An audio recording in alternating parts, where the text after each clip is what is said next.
Good afternoon. It is May the 7th, 2024. We are at AIS Tech in Columbus, Ohio. I have Dr. Yu here.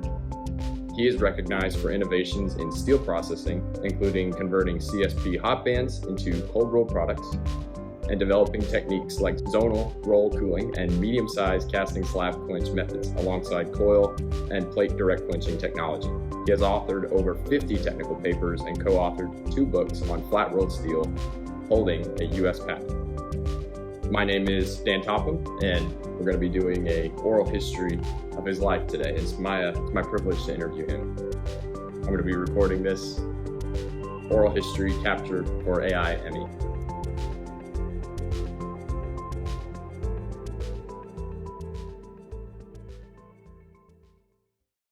So let's just start from the beginning. Dr. Yu, tell me about where you grew up and how that influences who you are today. Thank you, Dan, for your introduction, and thank you, Tony, for recording my oral history. And appreciate IST AIME collaborated this program. I have enjoyed past videos and inspired me to do this for others too. So growing up, my dad worked at auto part, what is it called, a foundry company, as a casting superintendent. As a superintendent in the casting shop, is a pivotal role in their production process. And his daily job starts 3 a.m. usually, avoid daytime heat shock wave for daytime production. And during 1970s, working at foundry was considered as a high-paid job. His salary is sufficient to support my family living expenses. However, the job is highly demanding. You have to get up early, working hard, and pour liquid steel, avoid daytime high temperature.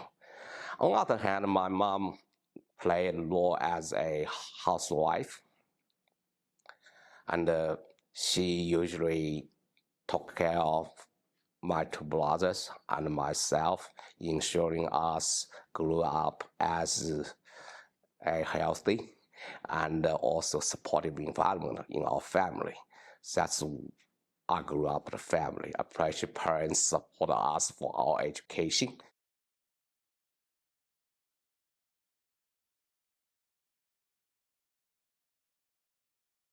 Just going through his introduction real quick. Dr. Yu earned his PhD in metallurgical engineering from Yanshan University in China and holds a bachelor's degree from the Northeast Institute of Heavy Machinery. He has a strong academic background and has held such roles as postdoctoral associate and visiting professor at the University of Toledo, Ohio. Tell us a little bit about your university experience. That is good memory for college. I spent too many years in college. I entered college in 1980 in the, as you said, Northeast Institute of Heavy Machinery. And in 1984 graduate, I entered the master program, same school, specialized metallurgy or metallurgical technology. And after 2 years, master's study, and did not get a graduate. I'd already selected to PhD program. I will introduce it later on about the details how I entered the PhD program at the Yonsei University in 1986. And so I think we kind of alluded on this a little bit, but what made you choose like those specific schools? Well, unfortunately, I did not have an opportunity to select a school at that time, or the school attended. And, in 1980, and the competition for high school graduates to continue education in college is incredibly fierce. With only 8.4% high school graduates being admitted by colleges. Okay.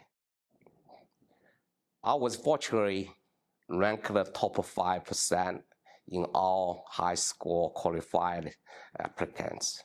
And initially applied at Beijing University, and but priority for college admission was determined by key university and the remote area.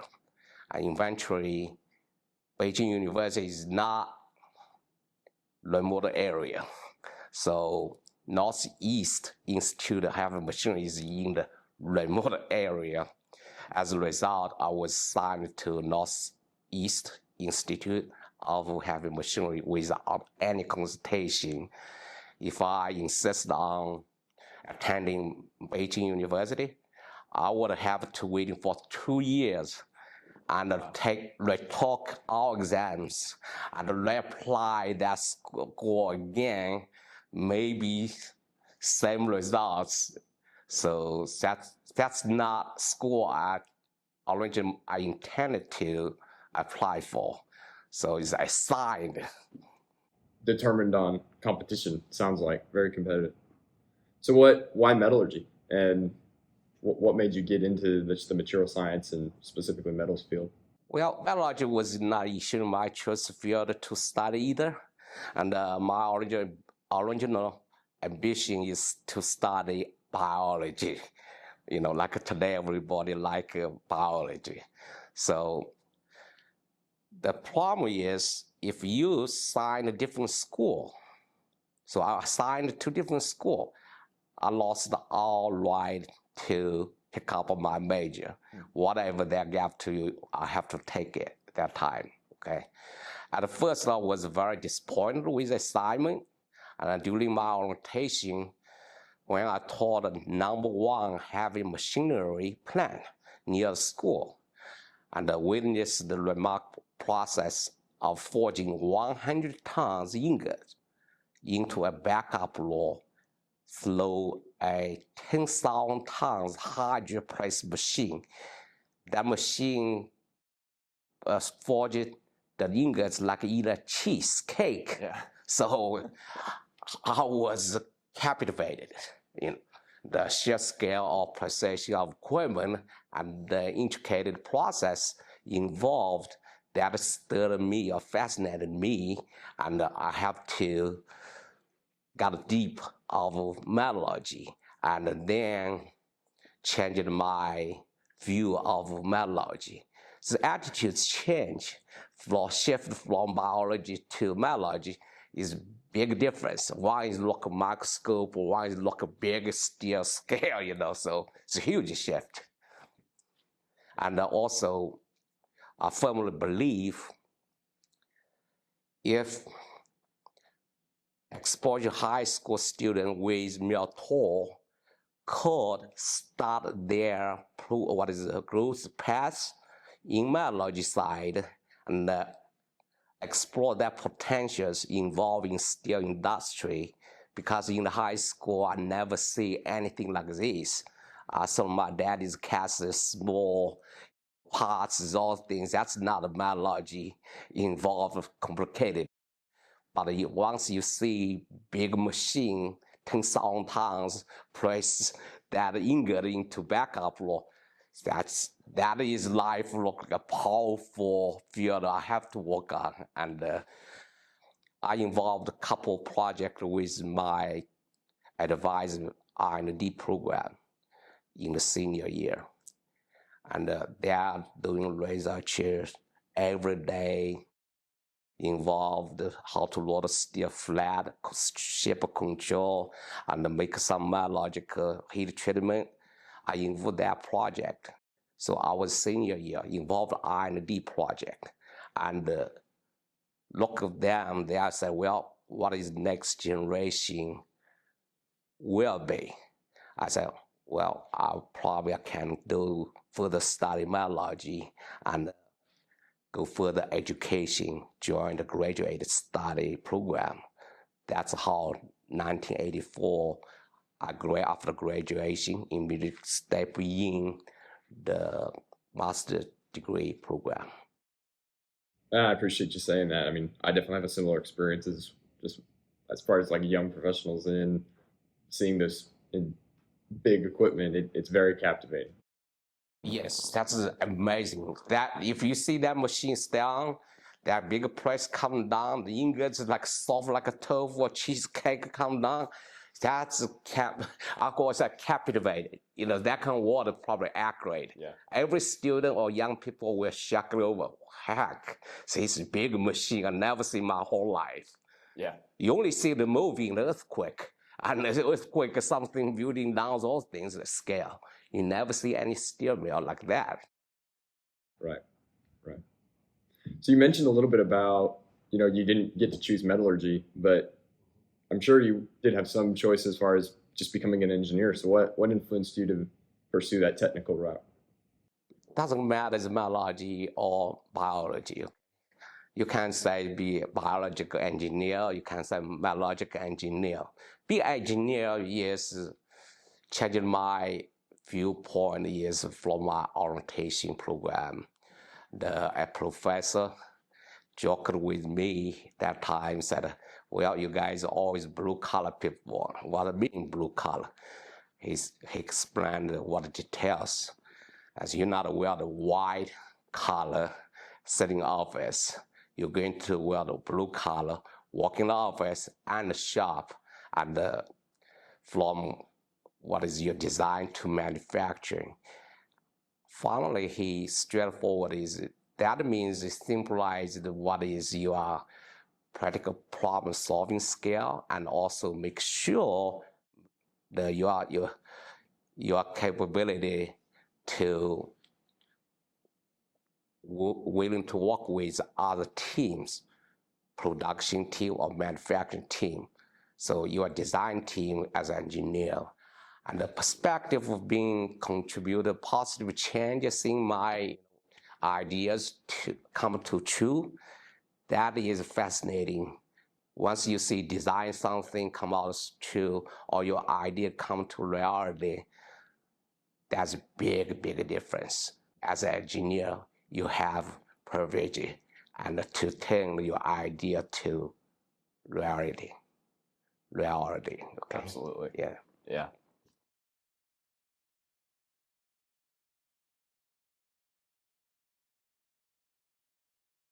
I think one thing we talk about, especially in the young professional world and with AIST, is mentorship. What was that like for you when you were younger? Like, did you have pivotal role models or mentors? What was that like? Yeah, so I grew up, in the college, a bachelor degree college, 4 years program. I do have 2 internships. One is happened sophomore year, and in that year, I was in the ship at a steel company. That was a very old company, and back to War II that time was not a good ship. But that time always, I was working online, line with production team, observe all process and prepare questions. And during evening, I can carry my questions to my college instructor that will answer my inquiries. So that's a really good format. You don't have any question overnight. You got a question at daytime, observation, night, you got an answer. So that is a really good program for mental star. I'm not sure today steel mill has that capability, but a college sounds like send a student to mill and then let the mill cooperate, and the college instructor or professor got away from it. So maybe we can do better, because that going to help students faster grow up, understand steel mill terminology. That helped me a lot. Yeah. Okay. So if you leave everything to college professor teaching the class only, they're not talk of the same terminology as the steel industry. Mm-hmm. So steel industry has to re-educate the graduates if they got a job working steel mill. So that's help. And the second internship is high up in my senior year.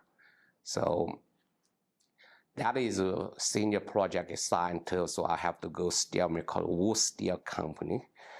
I did about 3 months internship there, observed the advanced equipment, how to produce the steel and how to roll steel in flat. So back to school, I designed what is called the backup roll sleeve shifting position and control strip shape. So in that case, so I understand this is a lot of involved in the steel technology side, especially metallurgical equipment side. So I would like say both internship is very important, and I can get in steel industry quickly, and what is the membership experience gained through the internship played a pivotal role, even my steel industrial career. That big help. Without those things, I don't understand steel mill. I talk about it from college to steel industry. So also that member of what is internship program created a link between college and the steel mill. Means professor also in the steel mill too. So I'm not sure how this is going to happen in USA, but we could do better. I'll tell you, this is a big program I never experienced in my early year. I always try to help interns in Tuscaloosa, our plant, help them many ways they want it. They always come to my office, talk to me. I said, yes, I'll pass through that stage. So I always try to patiently teach them. One co-op from UA, he just got a summary report last month. He mentioned the program assigned to him, step by step. He won the 3rd place award for internship. So that's good. Yeah, no, it's neat for me to hear you say like how much it meant to you at such an early age, because it definitely means a lot to me as well.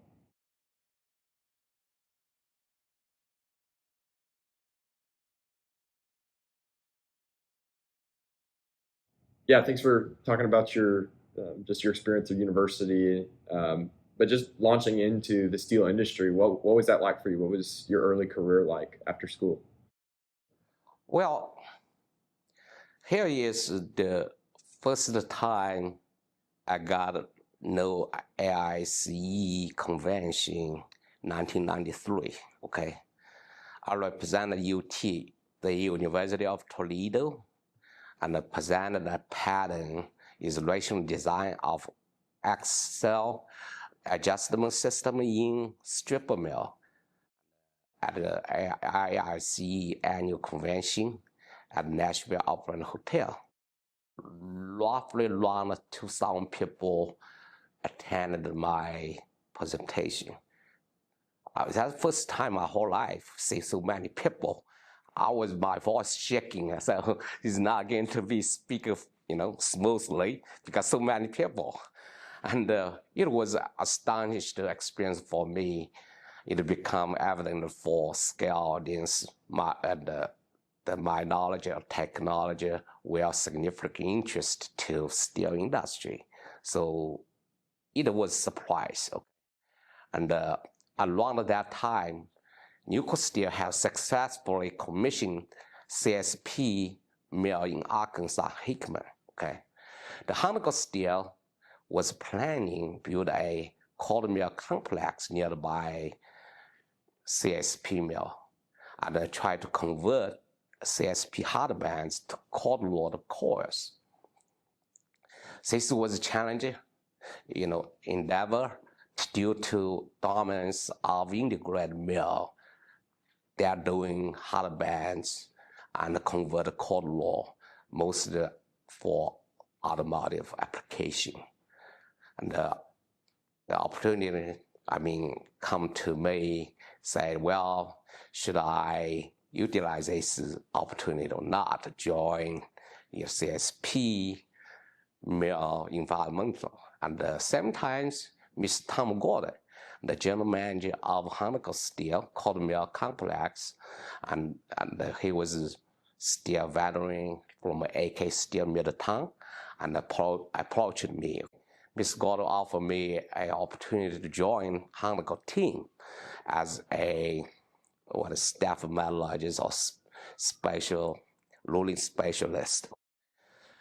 I thought about the opinion of my UT colleagues.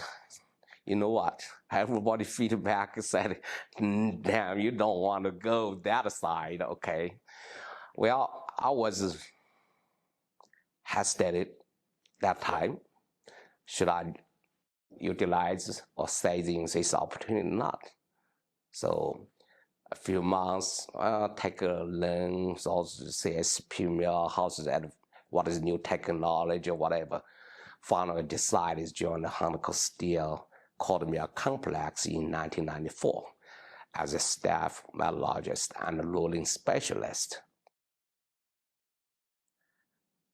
I think it's got three things, okay? Number one is I got networking because I have been with AICE. People know me, the guy presented something over there, operating a hotel, right? Number two is expertise. So my expertise can be used for steel mill.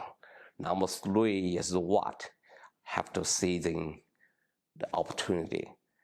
So finally, I think about why I need to take them 2 months to think about the opportunity. So by that time, CSP mill was not a popular mill. It's new technology, new leading technology. You don't know what its future is, right? So that's my story is. Yeah, thanks for sharing that. I mean, that's, looking back on it for you is a lot different than me. Just being part of Nucor, that's a big part of who we are. Yeah, so when you use that side, yes, I tell you, your Nucor, Arkansas is a working place, okay? It's a growing place. Yeah.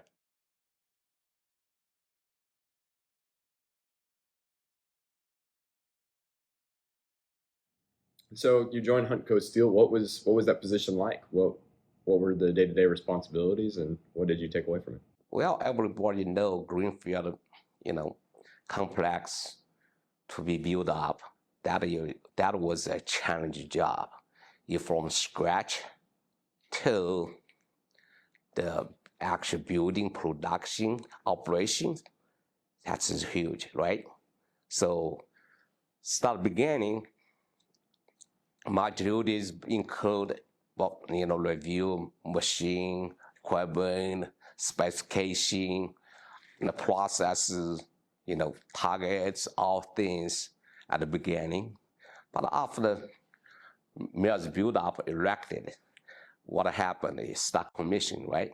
Mm-hmm. Start commissioning, everybody excited because you see mills running.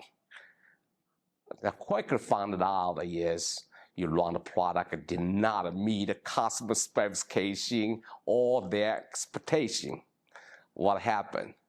You cannot make a coil smoothly, and your product, you made a coil did not meet, or what didn't meet customer specification or expectation.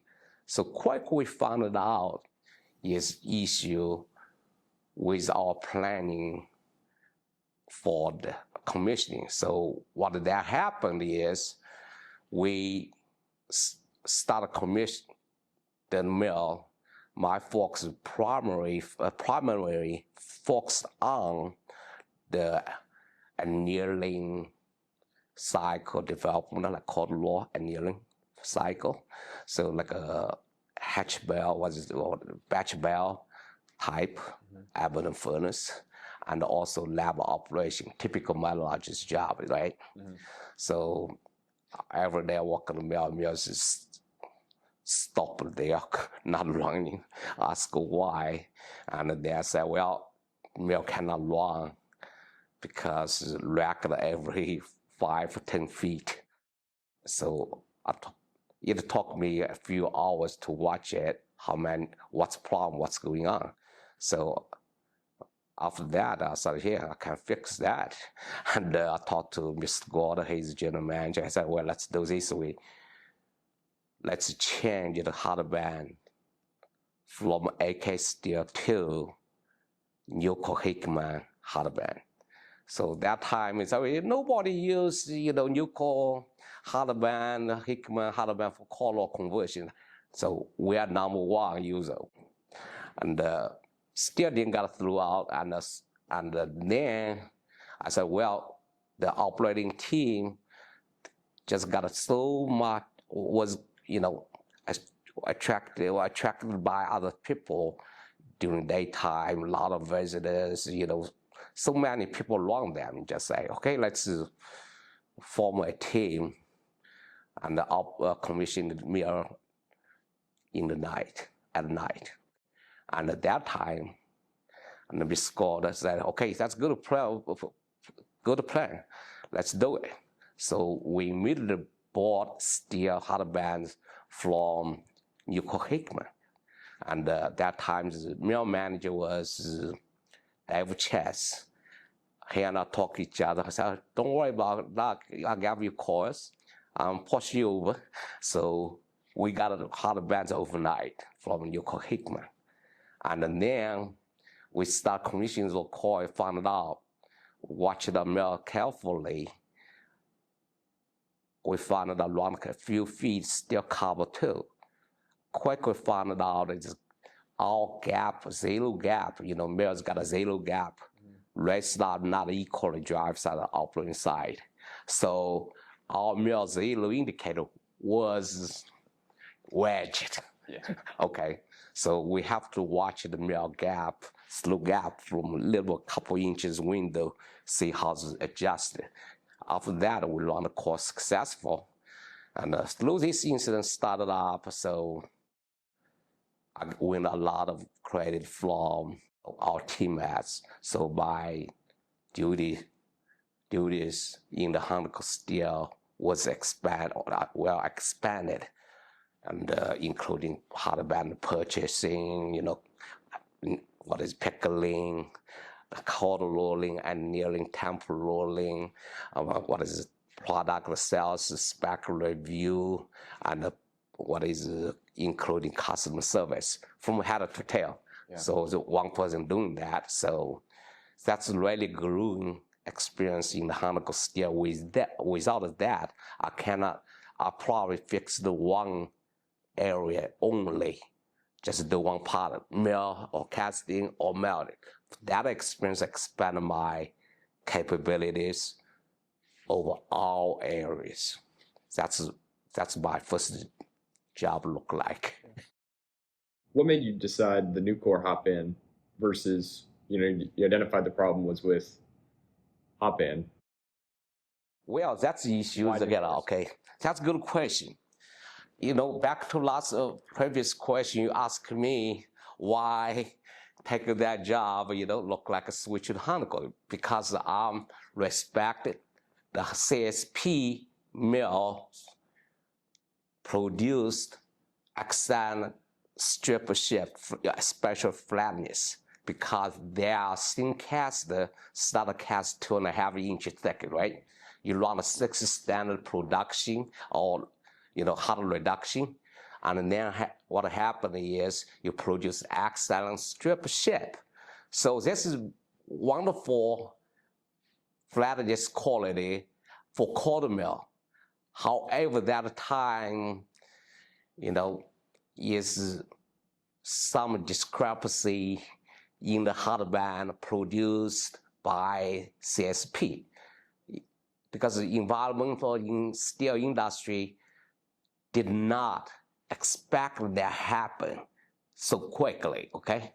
So Newco did convert hard bands to cold roll at Crawfordsville, but it's not a nationwide, everybody buy Newco CSP hard bands for cold roll application. So I would say, yes, this is a big one. And between 1994 to 98, that time, we changed people's view about CSP hard bands. Before that, so many people against CSP hardware for automotive or color application. Today, popular. Yeah. We just change people's culture and the industry view. Everything could happen. Right. Well, thanks for elaborating on that. I know it seems like it happened really quick. It was cool. I'm sure it was a good memory to be a part of.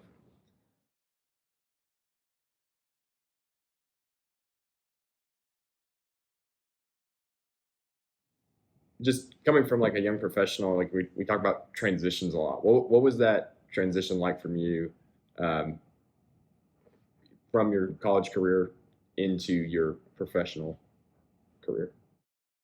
Well, that is transition, as said, I was in the college from bachelor to PhD.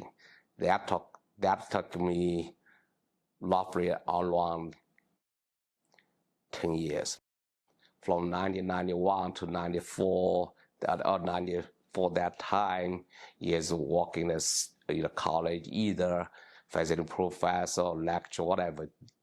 Those jobs, I'll mention those jobs later. And it is a huge difference between college campus to steel mill. I mean, in the college, typically professors spend time in the class teaching students and talking cafeteria and doing some experiment in laboratories. That's their life. Everybody got a free time or self-time controlled, environment. For the steel mill is totally different. Mills require team collaboration because mills run, 7 days a week and 24 hours a day. Team to team must communicate really well. So it's team oriented in the steel mill.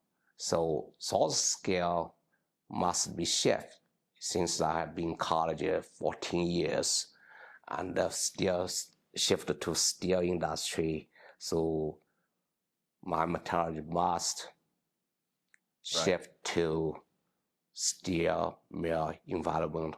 They want me that way, Yeah. What was your first major project in your career? Well, my first major project, I was recorded back to Huntco Steel, so we started cold mill complex successfully, although a bigger hurdle at a commission. Quickly we found out we produced some light gauge 26, for, steel building wall panel, okay? That panel is formed, what is called a corrugated shape. If you not flat, what happens? That flat panel is not going to flat. If you shine what lights on that, you can see buckle everywhere. It look ugly, right? So we found a cold mill. We bought hard bands coming. It's perfect shape, flatness, but a cold roll after that got a lot of cold buckles on those finishing the strip. But also those strips were not allowed to anneal and tempered. They are allowed to tempered, but not allowed for annealed. Got a soft steel, then tempered, crack shape. This must be full hard because building and the panel need stiffness, right? You cannot get soft or half hard or cold hard. You must be full hard. We call it sun shining and annealing. Roughly around 900, 950 degrees after the cold roll, still hard. If you not make flat, you're not making any prime product. Okay, nobody buy it. So what we did is quickly found out is work roll, some crown uneven across the barrel, especially high, what is called a high crown at core point. So quickly we found out is how to eliminate source extra current at cold position. Only one technology available at that time. We called, zona cooling technology. So, and Huntco quickly found me about $1 million and collaborated with Lakeler that designed nozzle and the valves and the control stations, and within 6 months. After 6 months, we made gauge 26 strip, successfully. First the customer who is data panel user, our new core, Forcraft. Forcraft loves that 0.19 gauge, and also had a band produced by Nucor Hickman. So Huntco is called mill for converting.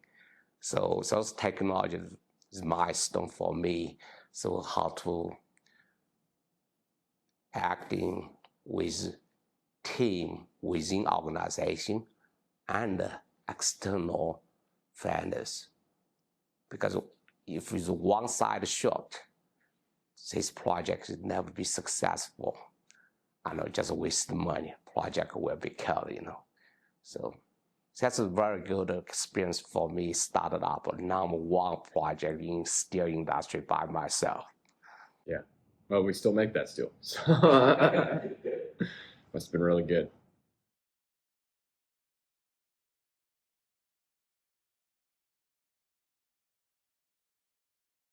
You talked a little bit earlier about mentorship, like in the college time frame. What was it like in your career? Well, I have been fortunate with many people and so many mentors around me in my whole career. And back to campus. So my PhD advisor, Jesse Liang, he gave me big influence for how to achieve excellence in academia. And he always, reviewed my technique paper, experiment data, and simulation results, word by word, number digit by digit. And he's really good mentor on that. And then back to United States, after transition to the University of Toledo, I have 2 good mentors there too. One is Dr. Casey Fu, another one is Ted Keith. And both mentors expand my research boundaries because they knew my capability, but always stretch me further, demanding further, it's more demanding. So back to industry.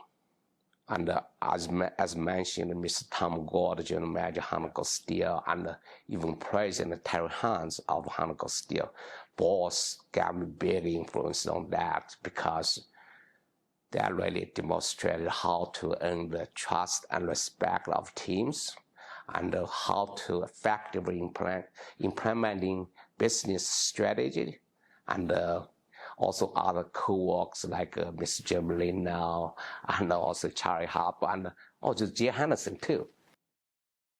And Jim Henderson was general manager of Nucor Hickman, and they helped me a big part how to collaboration and fostering, what is environmental as a team. Okay, yeah. We worked together and had a lot of fun, and they helped me grow up too. So through my tenure at Nucor, have been Nucor 27 years, the privilege of collaboration with 6 exceptional general managers, okay?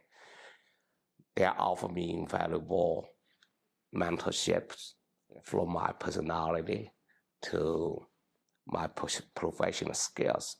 They always supported me as I needed, okay? Additionally, my department colleagues played a pivotal role in my supporting my professionals' growth and development.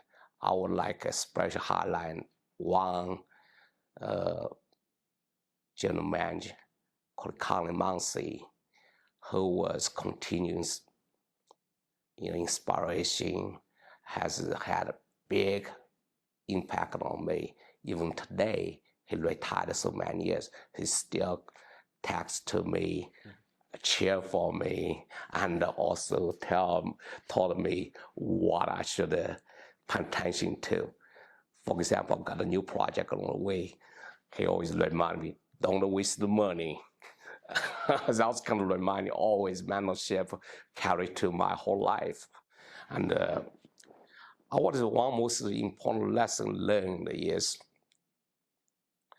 if we take our team, I take our team will take care of me in turns. So the philosophy is easy, can be extended every department, every company, and even college. Just supporting collaboration is mutual benefits to everybody, in my view. Yeah.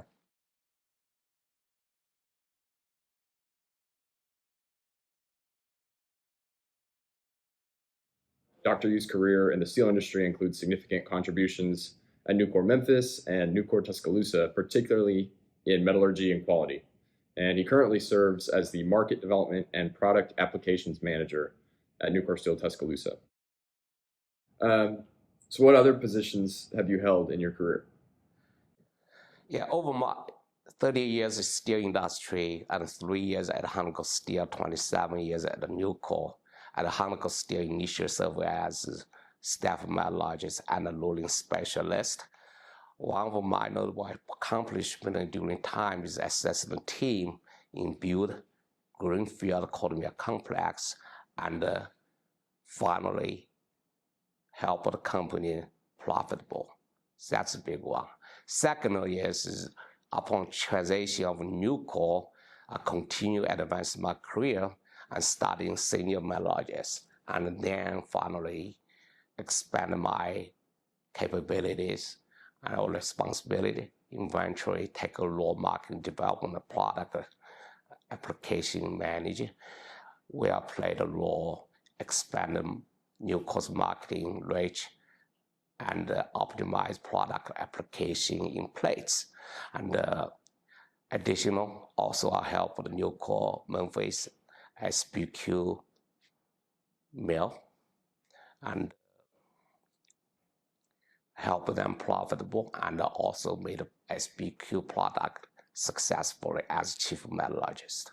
Okay, and through my career steel industry, 30 years, I would say is not bad at all. It's enjoyable, excitement, every step working, every day enjoy working every day there. So that's my life. Yeah, thanks for sharing that. Can you tell me more about your research and your work? Well, my research work focused on is too many areas. Okay, back to campus, like I spent 13 years over there, so I have a lot of simulation skills, like a numerical simulation skill, including finite element method, boundary element method, and finite difference method. So the numerical simulation skills helped me to simulate a steel process with a big part. Okay, that played a pivotal role in my today's job.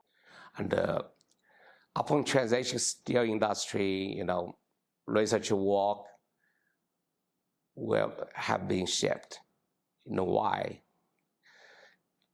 Number one, steel mill today does not have R&D department.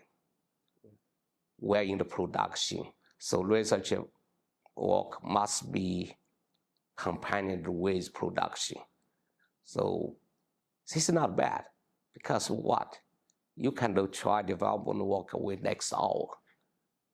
If you had you had a R&D department, planning, study out, take years, okay? So eventually shift those R&D skills from college to industry. So my methodology has to be shifted. Because why? Because you're not going to 7 days a week, 24 hours do research. You have to watch the observe the problems from top production and build up the program, how to complete your R&D, subject or projects. Okay. So additionally, I have been engaged in equipment updates. So and also apply some leading technologies to steel industry. So it's part of R&D too. And besides that, and also a lot of trials. Okay, so all the R&D folks so have been shifted from college to steel industry. And recently I'm focused on how to load steel called abrasion resistant steel without heat treating. So you will see what's going on for that new technology or process technology happen. This is another big area I'm going to focus on next few years. Very cool.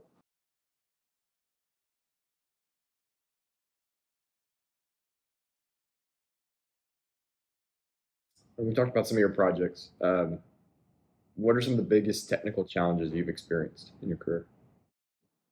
Think about thoroughly about my career last 40 years, okay? Yeah. So in my memory, it was a really bad experience for startup at Huntco, that cold mill complex, because so many things happened. We had a consultant from cold mill that cannot run mill smoothly. You know what happened? They quit. So we don't have any experienced operators.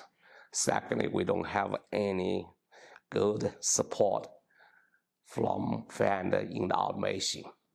So both sides struggle me out how this happen, So I think this could be minimized. Should never happen like this. So if a planning, it was good. So, and I would say after mill up and running, how to make a product meet customer expectation. That's another hurdle too. Because everybody excited, right? If you see mills rotating, right? So rotating run good or bad, that's up to quality control, right? Right. That's the reason it's 26 gauge that developer followed with zone control technique. So that'll take us like a longer time to figure it out. And also from steel melting side is carbon content control. I still not figured out how to control carbon content by ladle pickup. Because every time you got ladle liquid steel, you didn't add anything. Move from ladle metallurgical furnace to cast. You take a sample from cast, your carbon is higher than AIME test results. So that's identified as a carbon pickup. Even today, we just experienced half point, 1 point at that time. But those carbon range is very critical. If you pick up so high, those carbon content in the protect range, it will cause cast force, quality issue. So that kind of things in steel industry or in melting stage, we still need to continue to figure out what is making the carbon pickup. Yeah.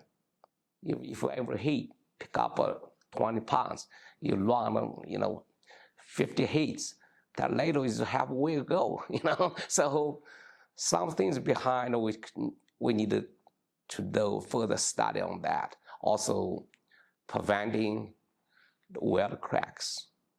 Steel is going to cut a small pieces, weld together, regardless pipe or structure, right? Heavy gauge welding. If you're not the pre-welding well, you still got cracks. Doesn't matter. So the certified welder may not understand chemistry or mechanism, but we need to help them how to control those things in theory and help them how to minimize those cracking, especially for heavy size tube, pipe, those stuff. So all the challenging under my, within time constraints.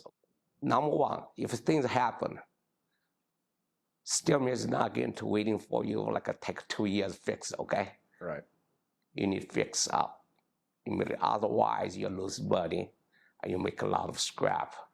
And the company not happy on that, Right. That's my hurdles. What are some of your other contributions you could share with us to the steel industry?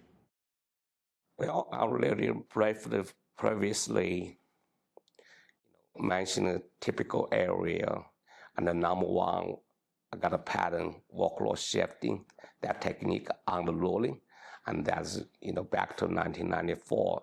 Today, some vendors started to think about the use shifting workload on the load, in rolling on the load can shift the workload. So that's good. So secondly is a conversion of CSP hard beds to cold roll. As said, 1994, 98, at that time was not a good time to use CSP hard bands for cold roll application. Today, popular. Without the CSP hard bands for cold roll application, cold mill probably most are shut down today. They don't have any hard bands, okay? And if you're not going to make it for cold roll, an automotive company, they don't have enough steel to make cars.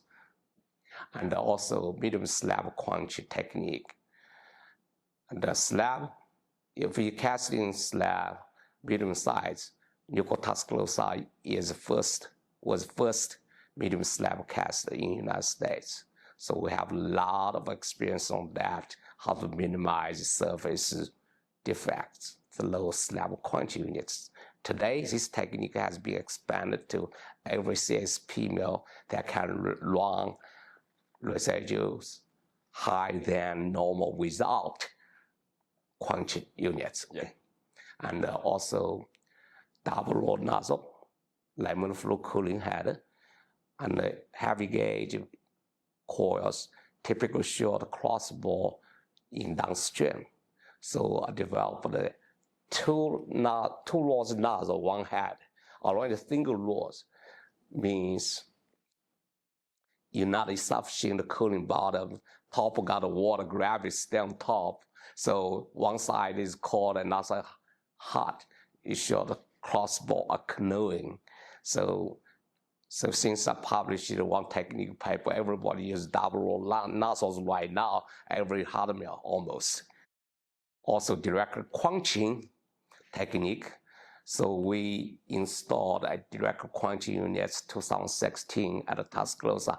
We use that unit able to make X70, and those cores have been used for several major projects, like what is Midstream and Keystone. But that Keystone is not complete. But we supply steel, made a pipe successful, meet the specification. We made over 100,000 tons on that. So it's used direct quenching unit. Also, as mentioned, heavy gauge welding, we have to make our heavy gauge coil within specification in certain range, help weld, less spring back. So technology, what is called procedures have been used within nuclear or external. And and the biggest contribution for developed medium carbon high strength grade 65 with excellent toughness and minus 20 degrees, minus 20 degrees medium carbon. You know what? That product since 1998, developed to date, is standardized. Everybody buy wind tower or transmission poles. It's grade 65 today, from 316 to 2 inches. So I'm glad to see that a product everybody talk about is grade 65. Wow. Yeah, those are some very large accomplishments.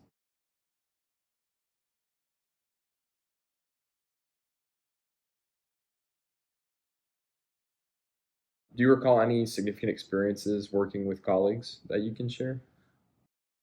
Well, working as mentioned, from college to steel industry, one is called the self management style, time free in the college. Another one, steel industry, is team oriented. Okay, so two different specs. Okay, mentioning that, and if you I would like to discuss how to, working with the colleagues in the steel industry.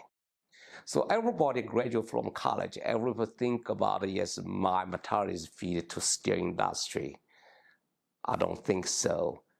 Need to shift a little bit metallurgy wise, because the team oriented is different from school. School, you just go study, got your classes okay, everything done. You do yourself good, everything's good. But the steel industry need more collaboration work. And I would recommend that every graduate take some that kind of class. That easy to, it will be easy to adopt by steel industry environment. That will show you how to introduce yourself and how to collaborate with team, how to present yourself and represent your company, represent yourself, represent what your department, and also inspire you what is good way for management.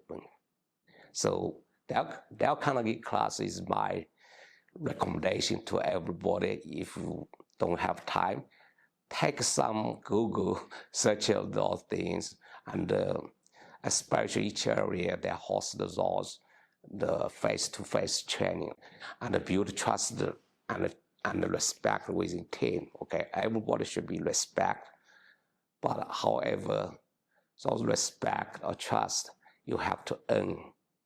People can give you general, but special trust and respect you have to earn from your team. Yeah. And people can say that I give you respect, you say only in the mouth, but does not mean from heart. You have to earn those. And also importance of observation, feedback. You can say this, I trust you what you do, but personally, we have to make some observation ourselves, but most of the time you have to trust the team. Let them observe and feedback to you. If something needs validating, tell you go yourself. Otherwise, you distract team. For example, somebody, okay, go to cut off coil, how's locking? Bad. So team did it. You trust that, okay, that's good. If something suspect, that doesn't mean you distrust the teammate. You just tell teammate, yes, I think here is something I need to make clear myself. Need to make explanation to the team. So that's my experience with team, always that is make a further explanation. Don't try to do it with yourself without proper communication with the team or teammates.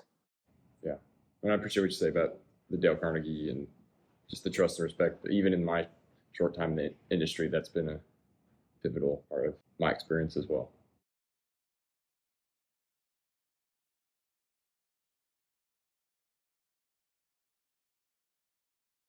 What milestones in the industry do you think had the biggest impact on the industry? Well, I have been in steel industry 30 years and a college for over, 13 years. And that was 43 years total experience. So I would say back to steel industry only, milestones only. Industry is a whole bunch. I would only focus on what is steel mill, your steel industry only. Okay, back to 1960s. High strength, low alloy steel is big milestone. That means we can use micro alloys, make a stronger steel, tough steel, and also lightweight structures. That is huge, okay? And with earth elements so expensive or whatever, you compared what is other industry, how they are progressive, strong, tough, and light sources, futures. That just talk about nanomaterial about 10 years ago.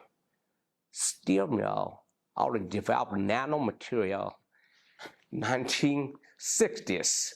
We are almost 40 years early than other industries. So steel mill is rocket science right now.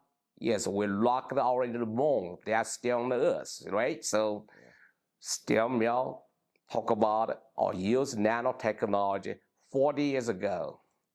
So second is steel mill. Environmental is good and production is good and also recycle scrap. That's huge. Yeah. Milestone. Today, CS mills everywhere probably is over 50% minimum capacity. Everybody build a new mill, CSP, right? That's how big is milestones, right? So I would say Nucleus take leadership on that. You cannot say other people. Crow was the first CSP plant built up. After that, how many lines built up? Yeah. And the next one is steel import protection in 2000s. I believe everybody understand late or end of last century and early of this century, how many steel mills bankrupt. And this morning, I still said it's 42, right? Right. Steel mill bankrupt during that time. In that time, our steel price is like $250 a ton. It's cheaper than today's scrap price, or even you cannot get a scrap at that time, that is price even.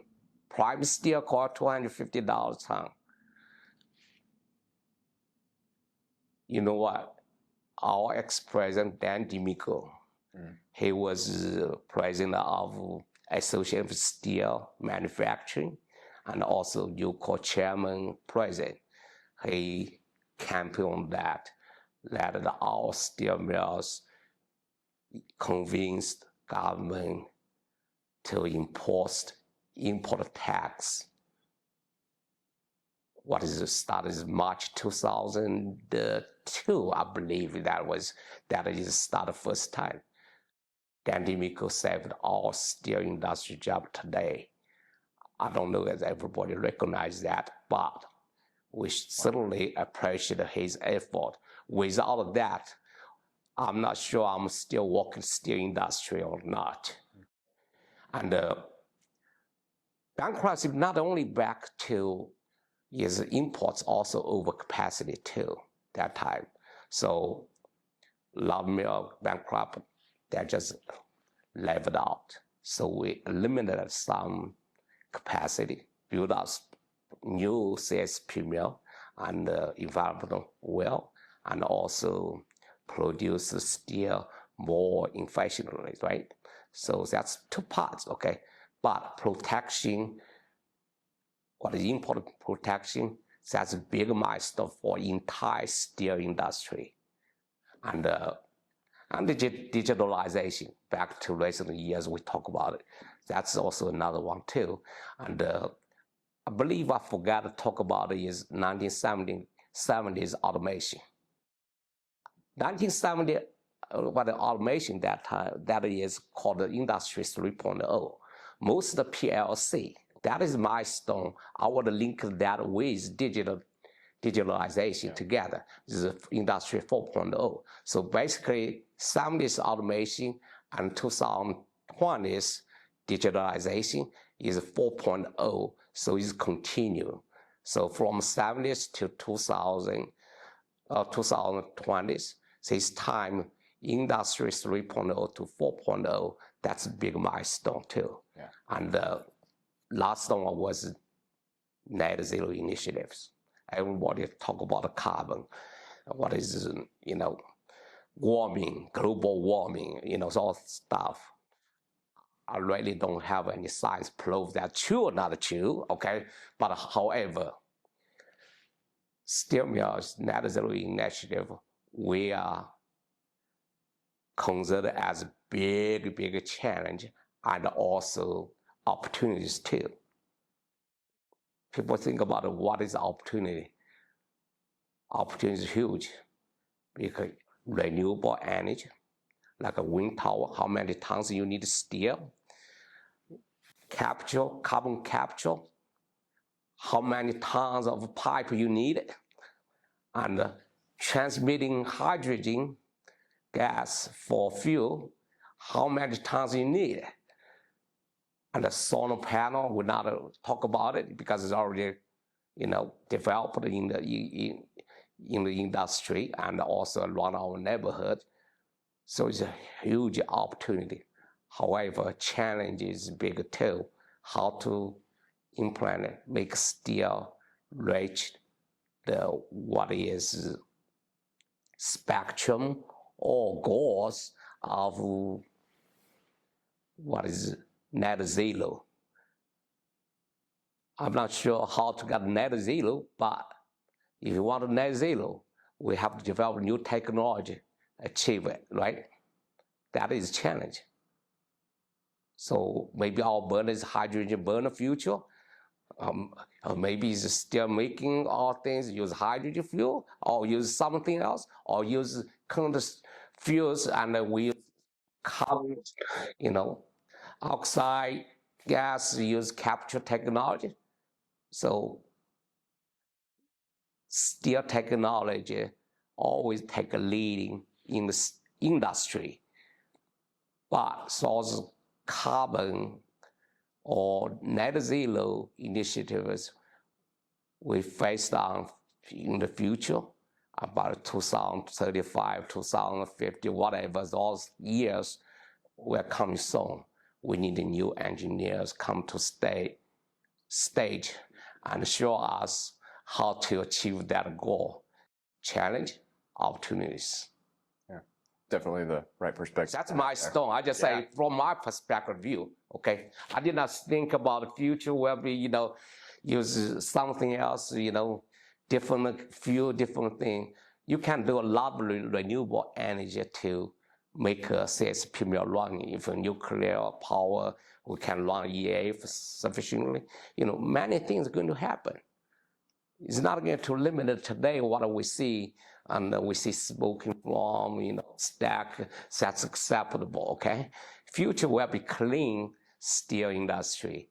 There's no doubt about it, okay? Absolutely.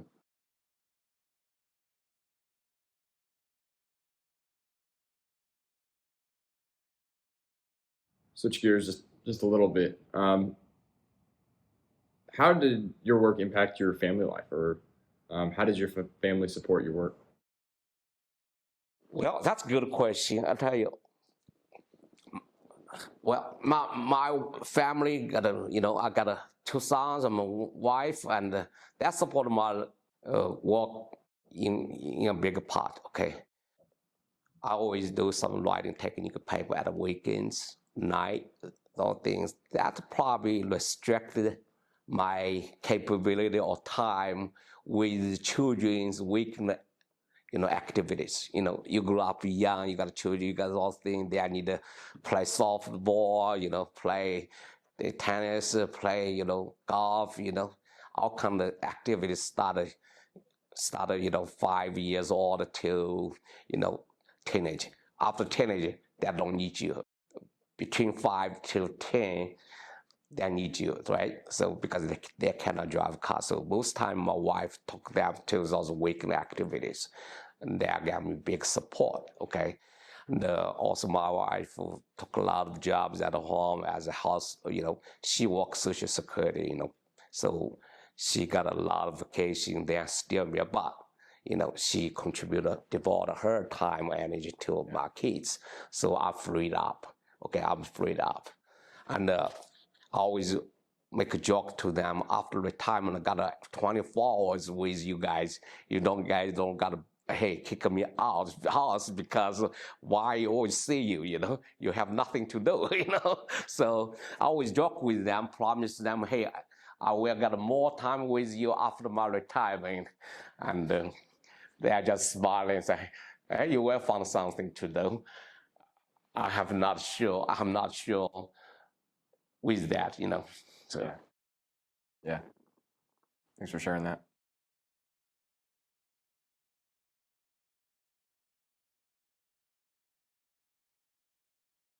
Dr. Yu has received prestigious awards, such as the Richard J. Fruhan Award for Best Paper in 2015, the Hunt Kelly Outstanding Paper Award in 2016, and the Norman D. Hodgson Outstanding Achievement Award in 2019 from AIST.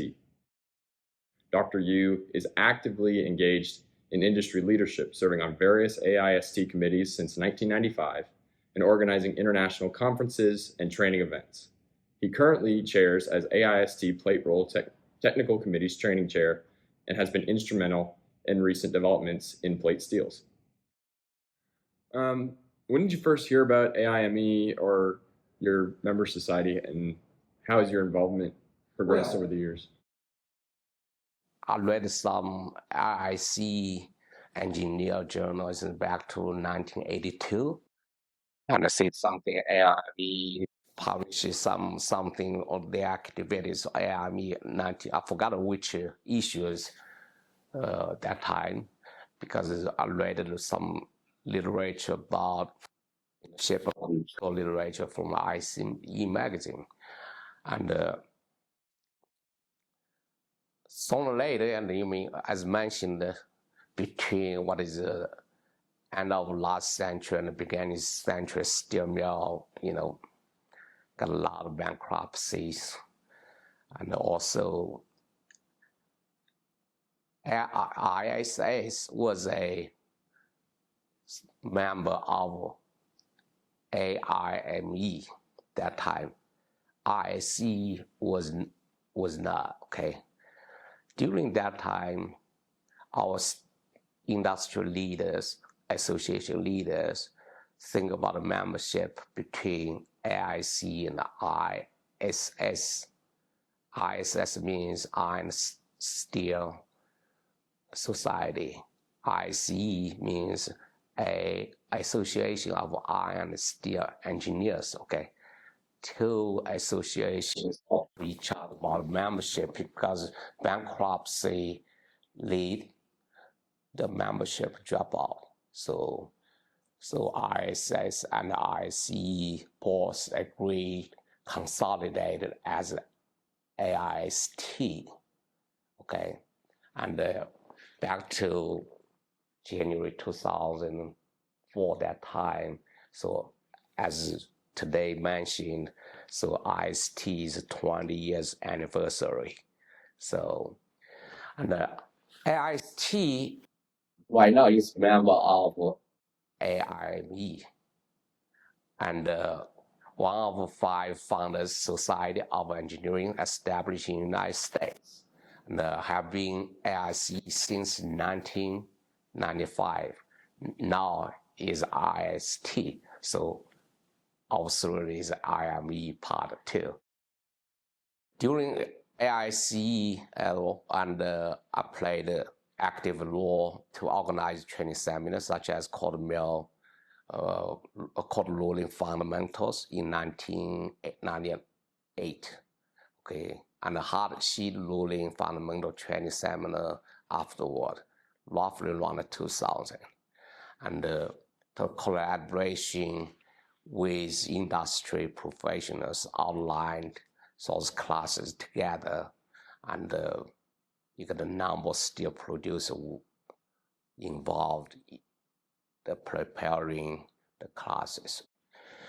Over the past decade, I'm involved in metallurgy in all aspects. That's including metallurgy, what is processing, product and application, as you attended today, that committee, and the plate rolling committee, and also sheet rolling committee, and the three committees are heavily involved.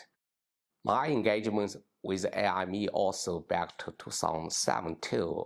I served as chairman of AIME Environmental Conservation Distinguished Service Award Committee, okay?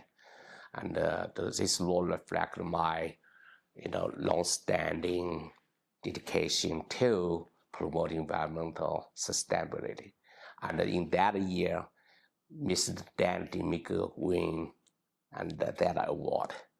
So he deserved because CSP meal and also DRI green technology. So that was involved AIME. Also, same time as I mentioned at the beginning, we discussed the last 3 years are also involved with OTC, Offshore Technology Conference. Last 3 years, unfortunately this year, overlapped with ICE Tech. I have to make a choice, come to ICE Tech, drop off OTC. So OTC is part of AIME too, because there is SP Society organized that. So otherwise, we got more activities today. So how has the membership to these societies benefited your career today? Well, I tell you, number one is networking opportunities, right? Yeah. So if you want to know something, you want to talk to something, discussing something, you probably not going to use phone, Yeah. You can face-to-face talk to experts, peers, and professors, whatever, once you come to annual convention or community meetings, okay? And also technical resources. If you have anything problem, you can go ICE website, type a keyword, you can find what is other people, how they solve those problems through technical papers, or if you have committee members that post your question or problems on website, think the answers from experts or other peers.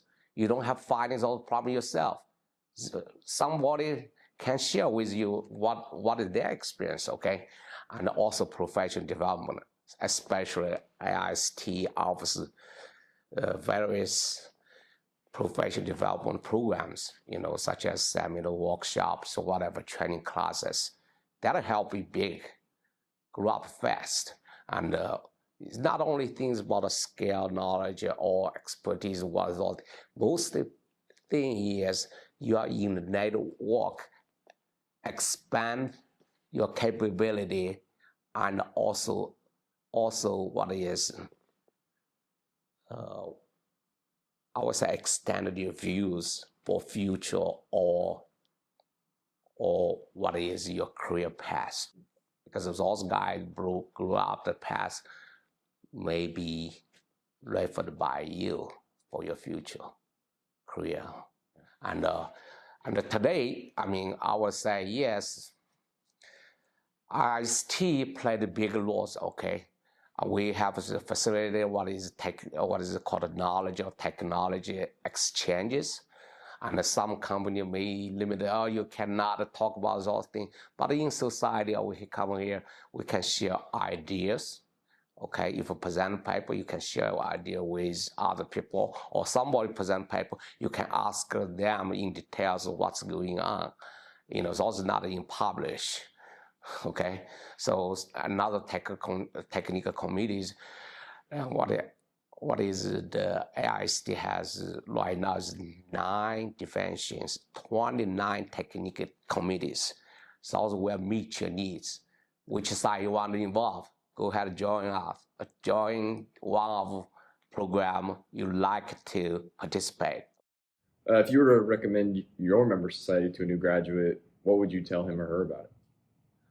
Like I told you, and like today I invited you to lunch and said, well, what do you learn about it? Let's go have fun.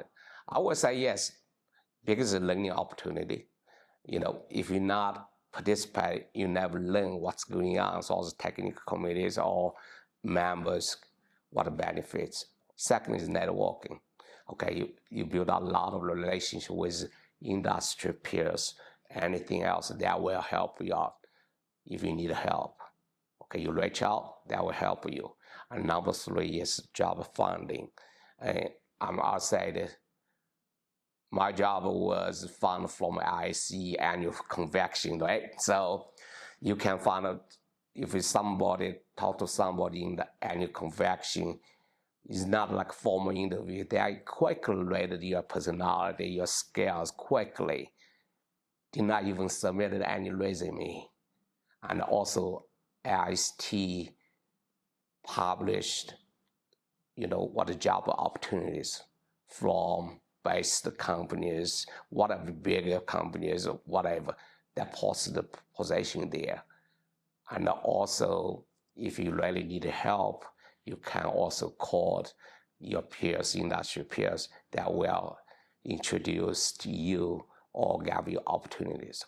That's huge for young professionals. Yeah. And the career enhancement, if you want to grow up as manager, supervisor, whatever, though, there's multiple paths for you if you join society today. Absolutely. I agree with that 100%.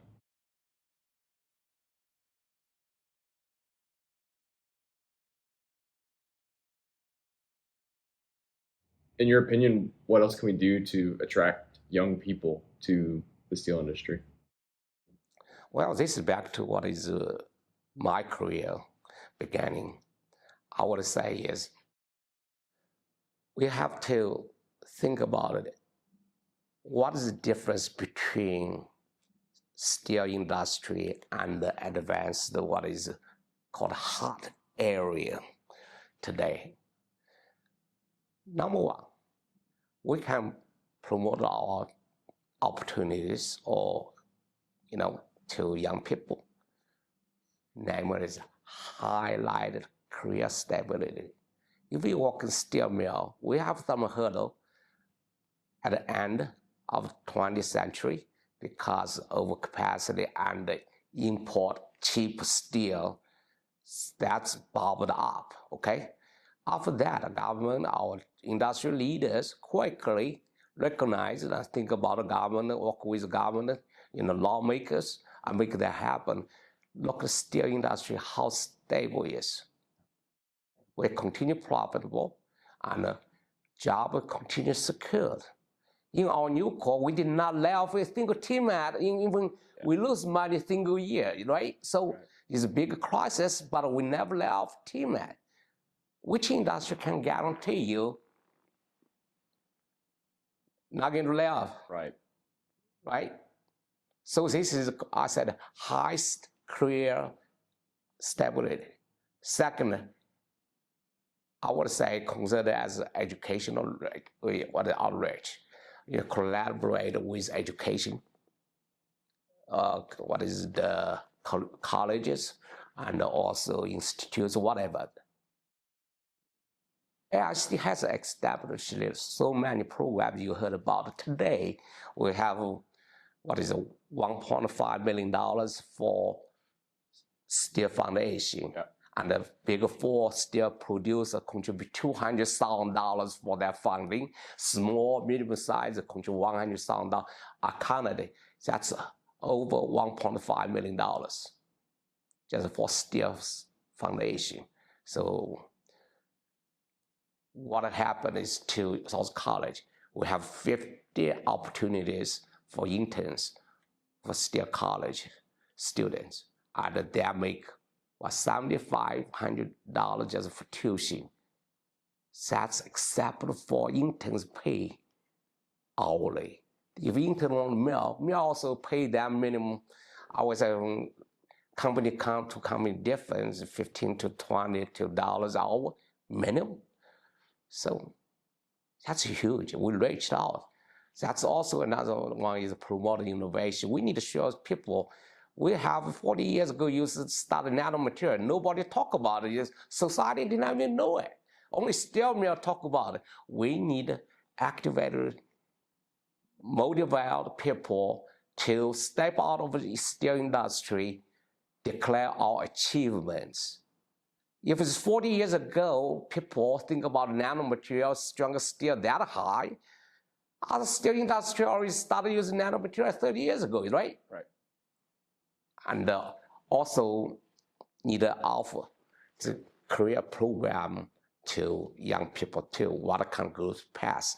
Make sure their growth, they understand, so it's clear what is growth path for their career. And also engaged with industry association and like IST, AIME, and even other TMAs, the SPE, in big four societies. We involve together. We can reach out. You're not going to be only still be looking for recruiter, headhunters, all things. You reach out to those things, everybody come and join together. Today, I still encourage everybody to reach out to high school. That significantly shift the high school student mind to steel industry and at their application of college. If we make those tours to high school or ask high school students come to steel mill tour, they watch mega scale steel mills they never see their whole life, is much more interested than game box, okay? You know what? You make them steel mill, make ingots, let them operate the button, push it down, big steel ingot come down, mash it to back upload position. That feel powerful. That was I went through my gap box away, come to steel industry. That's my, thinking, So You'd rather play on an HMI instead of an Xbox, huh? Yeah, that's HMI, yes, that's exactly. Let them play button, computer things, can make steel fast, make it strong. Also let them got a piece of steel and can bend either way, weld either way. Just show them the case. We have not doing that because we think about it, people come out of college, automatically come to the steel industry, because steel industry, have been born for so many years and it looks like not a leading technology. We are not rocket science anymore, but basically we are rocket science every day. It is advanced material we have been used much earlier than other industry. You know what I mean? Yeah. Is anybody talk about a nanomaterial, the steel industry have been used for 40 years ago? Today, we said everybody apply the funding and the proposal and nanomaterials. This is carbon, this is plastic and nano. Come on. Right. Steel mill have to be nano precipitate 40 years ago. I agree with you there. Yep.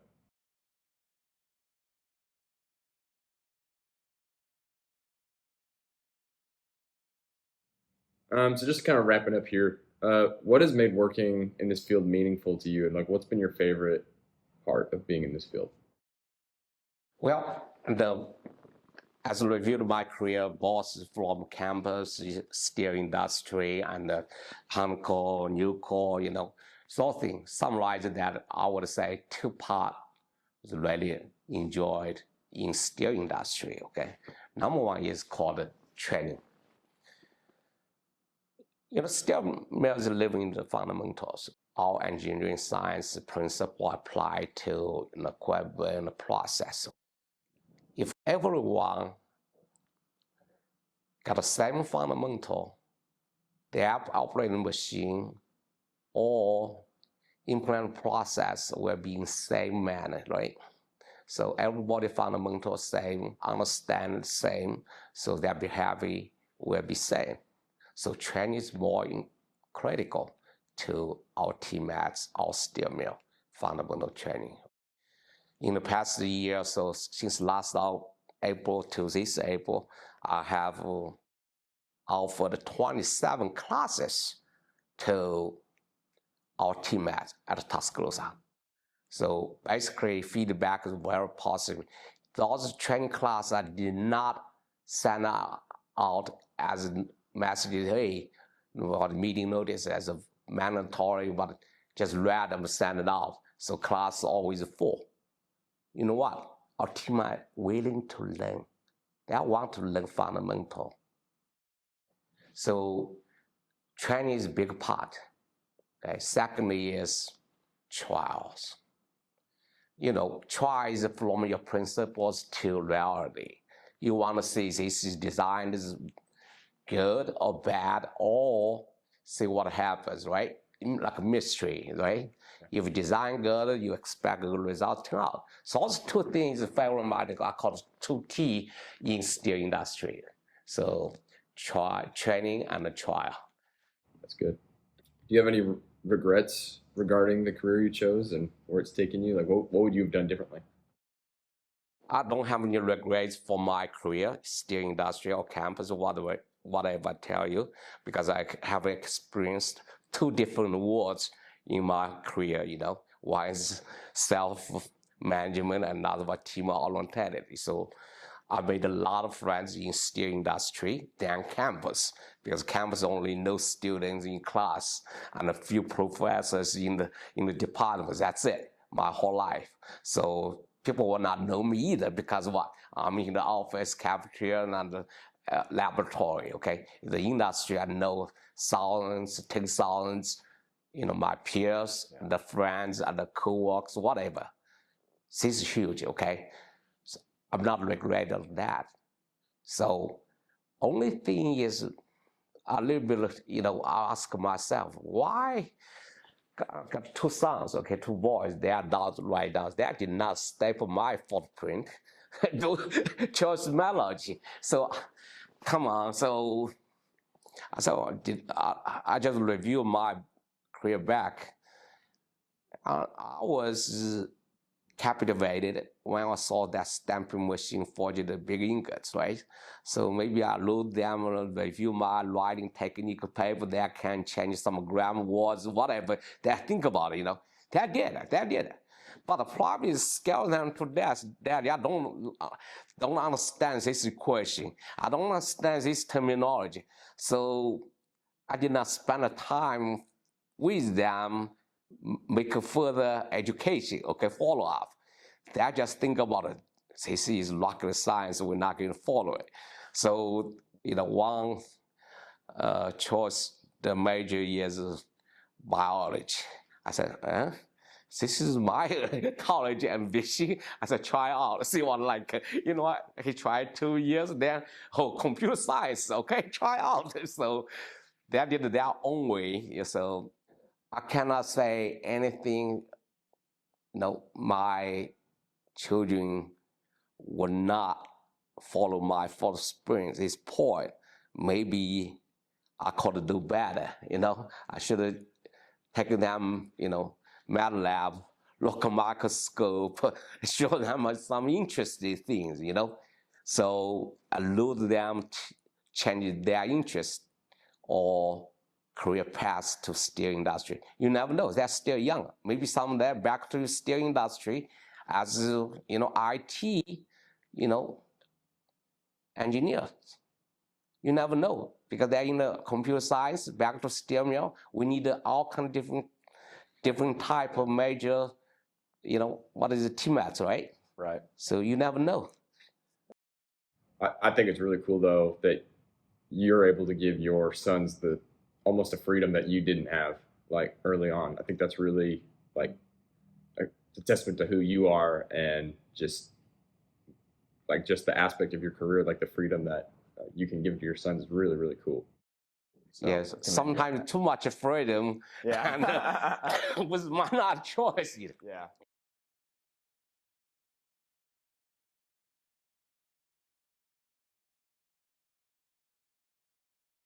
So if you were to sum all that up in your career in 2 to 3 words, what would you say? I would say 2 words. One is called exciting, another one is called popular.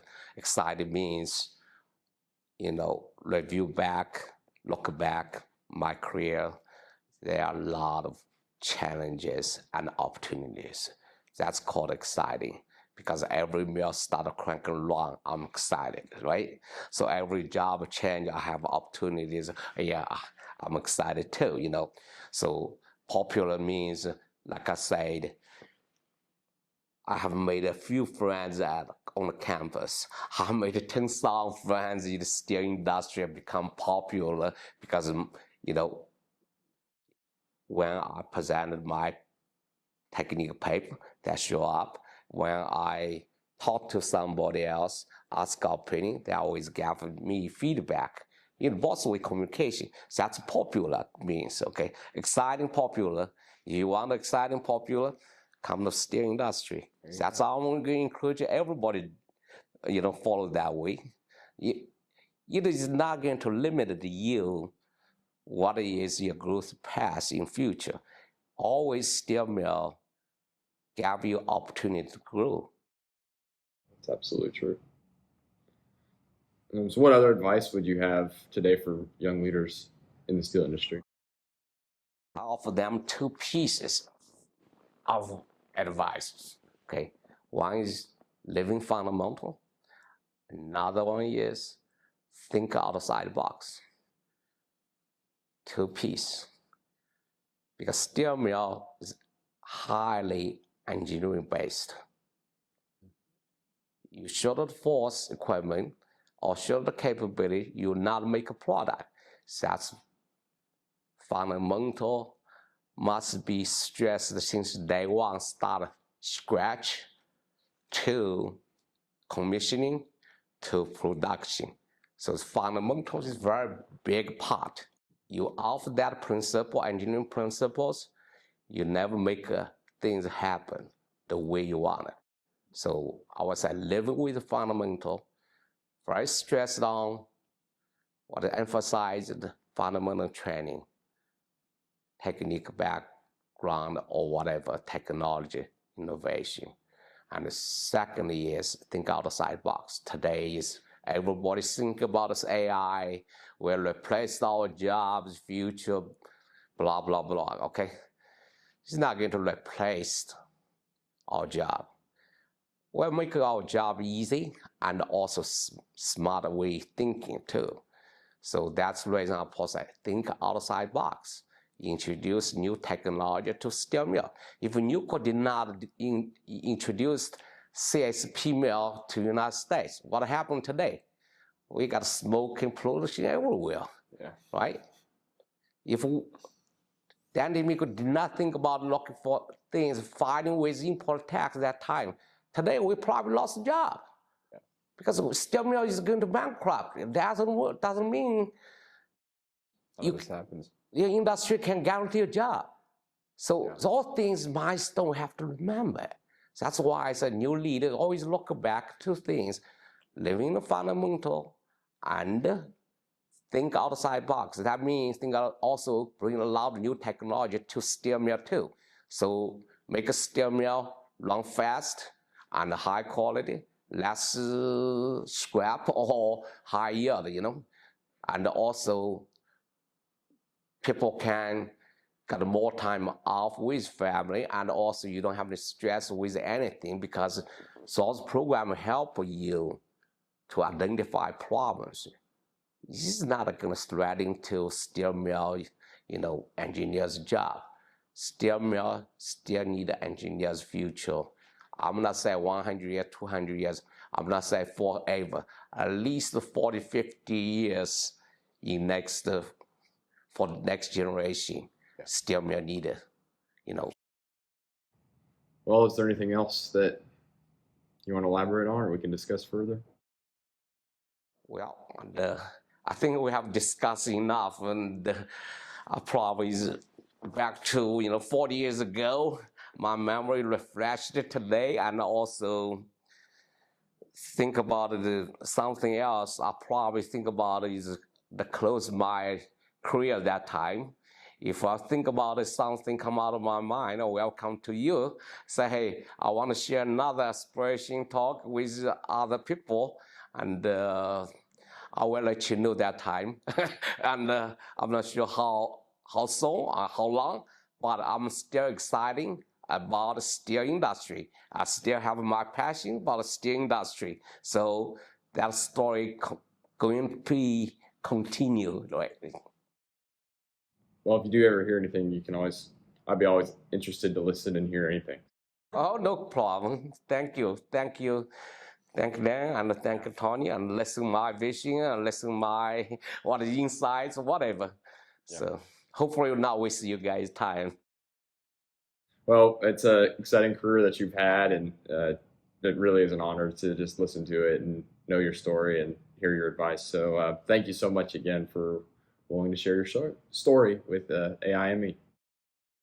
Thank you.